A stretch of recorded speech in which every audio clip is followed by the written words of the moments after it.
பண்ணி ஆற்றுல என்ன கண்டிஷன் ஆகும்னு தெரில. அதால் தூத்துக்குடி மாவட்டத்துக்குள்ளே எந்த வண்டியும் வராதிங்க. நீங்கள் சபரிமலையிலேருந்து வாரீங்கன்னா நேராக ஊரை பார்க்க போங்க. வேறு எங்கேயும் சுற்றி பார்க்கணும் எதுவும் நினைக்காதீங்க. கன்னியாகுமரியும் இதே நிலமை தான். திருச்செந்தூர் இப்போ பயங்கர மோசமாக இருக்குது. தயவுசெய்து யாரும் திருச்செந்தூருக்கு வராதிங்க. மெக்கானிக்கலோ எலக்ட்ரிஷியனோ யாரும் கிடையாது. நன்றி. பண்ணி ஆற்றுல என்ன கண்டிஷன் ஆகும்னு தெரில. அதால் தூத்துக்குடி மாவட்டத்துக்குள்ளே எந்த வண்டியும் வராதிங்க. நீங்கள் சபரிமலையிலேருந்து வாரீங்கன்னா நேராக ஊரை பார்க்க போங்க.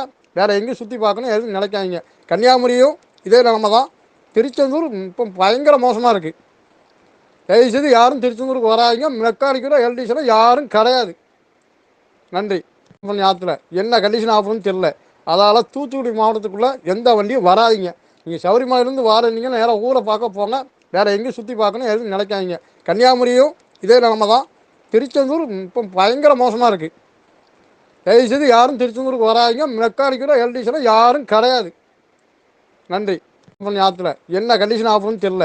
அதால் தூத்துக்குடி மாவட்டத்துக்குள்ளே எந்த வண்டியும் வராதிங்க. நீங்கள் சபரிமலையிலேருந்து வாரீங்கன்னா நேராக ஊரை பார்க்க போங்க. வேறு எங்கேயும் சுற்றி பார்க்கணும் எதுவும் நினைக்காதீங்க. கன்னியாகுமரியும் இதே நிலமை தான். திருச்செந்தூர் இப்போ பயங்கர மோசமாக இருக்குது. தயவுசெய்து யாரும் திருச்செந்தூருக்கு வராதிங்க. மெக்கானிக்கலோ எலக்ட்ரிஷியனோ யாரும் கிடையாது. நன்றி. பண்ணி ஆற்றுல என்ன கண்டிஷன் ஆகும்னு தெரில. அதால் தூத்துக்குடி மாவட்டத்துக்குள்ளே எந்த வண்டியும் வராதிங்க. நீங்கள் சபரிமலையிலேருந்து வாரீங்கன்னா நேராக ஊரை பார்க்க போங்க. வேறு எங்கேயும் சுற்றி பார்க்கணும் எதுவும் நினைக்காதீங்க. கன்னியாகுமரியும் இதே நிலமை தான்.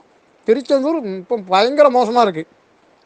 தயவுசெய்து யாரும் திருச்செந்தூருக்கு வராதிங்க. மெக்கானிக்கலோ எலக்ட்ரிஷியனோ யாரும் கிடையாது. நன்றி. வராதிங்க. நீங்கள் சபரிமலையிலேருந்து வாரீங்கன்னா நேராக ஊரை பார்க்க போங்க. வேறு எங்கேயும் சுற்றி பார்க்கணும் எதுவும் நினைக்காதீங்க. கன்னியாகுமரியும் இதே நிலமை தான். திருச்செந்தூர் இப்போ பயங்கர மோசமாக இருக்குது. தயவுசெய்து யாரும் திருச்செந்தூருக்கு வராதிங்க. மெக்கானிக்கலோ எலக்ட்ரிஷியனோ யாரும் கிடையாது. நன்றி.